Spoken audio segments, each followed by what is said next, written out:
Ryan Salazar here with SMPTE 2017 Live. We have Jesse Foster with Cobalt Digital. How you doing, sir? Great, thank you.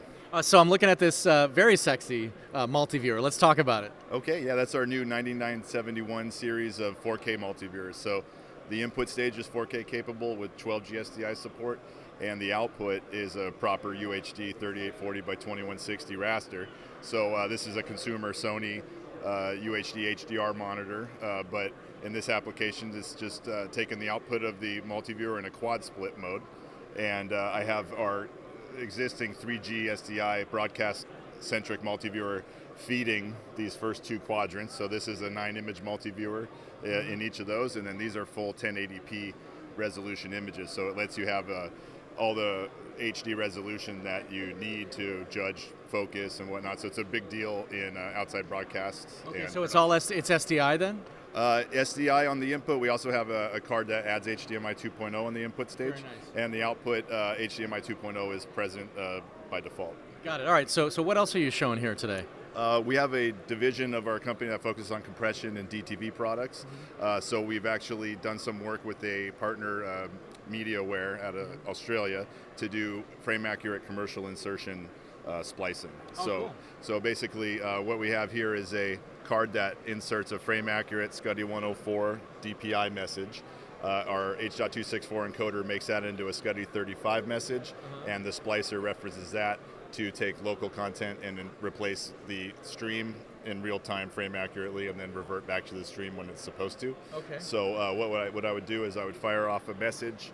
That message is picked up on a monitoring product that we have over here, and then this content here that replaces that stream is the replacement content, which could be another program or a commercial. So it's all automatic, happens in the cloud depending on your. When you say splicing, you're not talking about like dynamic ad insertion or something like that. You are. Compressed domain. Yes. So in transport stream, we're actually frame accurate replacing content. Got it. So you're insertions. Okay. So you're kind of referring to, if, for example, if you're doing dynamic ad insertion and you don't want to jump in your video, for example, it keeps it completely right on. Yeah, so our implementation in regards to the SCSI 104 authoring, that's per the spec. They recommend you do it in the baseband domain. So we could actually take an XML file from automation, or you could program us just via a packet with a timestamp value. That timestamp value is what's in the SCSI spec. We reference UTP time. Yep. Or UTC time from NTP that the frame's reference to look for that frame, and we put it right on the frame you want. So very nice. It's really one of a kind, really, from what I'm aware of. Okay, so what's this over here? So we're a founding partner with Ross Video on the OpenGear platform. So this is our version of the OpenGear frame. It's OpenGear compatible, 360 watts, 20 slots. It's great branding for us, but we also resell the Ross frame. So that's 300 watts, 20 slots. Any card, go between the two of them. And we make 100 cards for them, up-down cross-converters, multi-viewers, fiber, DAs. Well, I got to say, I was actually, when OpenGear first came out, I was one of the first users of OpenGear, and I had 4 frames, and I had a heck of a lot of cards, and we were converting SDI to composite, and we had Genlock was being distributed in there.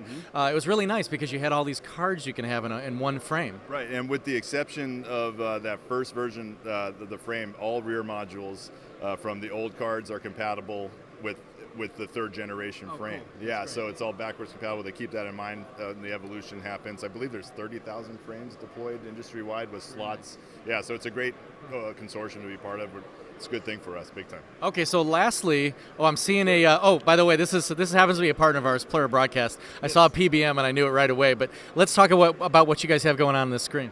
Great, so we've partnered with Technicolor, and we're the first manufacturer that is implemented their intelligent tone management technology. It's FPGA-based SoC implementation on our OpenGear cards and our standalone products. So it takes standard dynamic range, 709 color space, and up maps it to HDR, to PQ, HLG, and it has a bunch of Technicolor type high-end processing that other solutions don't have, like highlight management. So you could keep a highlight without blowing out other areas of the picture. So it's got a lot of high-end capability like that, but it's also meant to run as like an AGC type product because it's technology shared from their set-top boxes that's meant to upconvert everything on the fly. So we're the professional partner on that front. Oh, that's wonderful. All right, great. So Jesse Foster, Cobalt Digital, thank you so much. Your website? www.cobaltdigital.com. All right, thanks a lot. Again, Jesse Foster here at the 2017 SMPTE show. Thanks so much. Thank you.